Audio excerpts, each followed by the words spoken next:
হরে কৃষ্ণ। শ্রীমদ্ ভগবদ গীতার থেকে চতুর্থ অধ্যায় তাৎপর্য। সমস্ত কর্ম ক্ষয় করার এবং সমস্ত কর্ম বন্ধন থেকে মুক্তি পাবার দুটি উপায় আছে।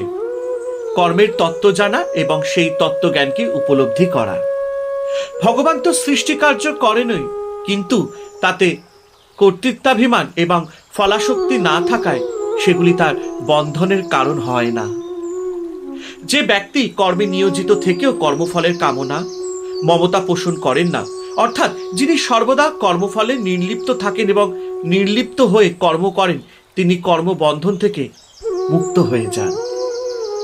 যিনি সমস্ত কর্মে সংকল্প শূন্য ও কামনা শূন্য হয়েছেন, তার কর্ম বলে আর কিছু থাকে না। যিনি কর্ম ও কর্মফলে আসক্তিবিহীন, তিনি যথাযথভাবে কর্ম করলেও সেটি তাকে বন্ধনে ফেলে না। কেবলমাত্র শরীর নির্বাহের জন্য যিনি কর্ম করেন এবং যিনি সিদ্ধি অসিদ্ধিতে নির্বিকার থাকেন, তার কৃতকর্ম বন্ধনের কারণ হয় না। যে ব্যক্তি কেবল কর্মের ধারাবাহিকতা ঠিক রাখবার জন্যই কর্ম করে, তার কর্ম সম্পূর্ণ ক্ষয়প্রাপ্তি হয়। এই কর্মতত্ত্ব সমগ্ররূপে অবহিত হলে মানুষ কর্মবন্ধন থেকে মুক্ত হয়। জড়ত বিষয় থেকে সম্বন্ধ বিচ্ছেদ হওয়াই হলো তত্ত্বজ্ঞান প্রাপ্ত হওয়া। এই তত্ত্বজ্ঞান নানা সামগ্রীর সাহায্যে সাধিত যজ্ঞের থেকেও শ্রেষ্ঠ।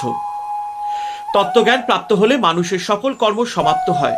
তত্ত্বজ্ঞান লাভ হলে মোহগ্রস্ত হতে হয় না। অত্যন্ত পাপী ব্যক্তিও যদি এই জ্ঞান প্রাপ্ত হয়, তবে সেও সমস্ত পাপ থেকে মুক্ত হয়। অগ্নি যেমন সমস্ত ইন্ধনকে ভস্মীভূত করে, তেমনি জ্ঞানরূপ অগ্নি মানুষের সকল কর্ম ভস্মীভূত করে। হরে কৃষ্ণ কৃষ্ণ কৃষ্ণ হরে হরে, হরে রাম রাম রাম হরে হরে। জয় শিব শম্ভু, জয় দেবী দুর্গা দুর্গতি নাশিনী, জয় মা কালী। ওং নমঃ ভগবতে বাসুদেবায় নমঃ, ওং নমঃ ভগবতে বাসুদেবায় নমঃ, ওং নমঃ ভগবতে বাসুদেবায় নমঃ।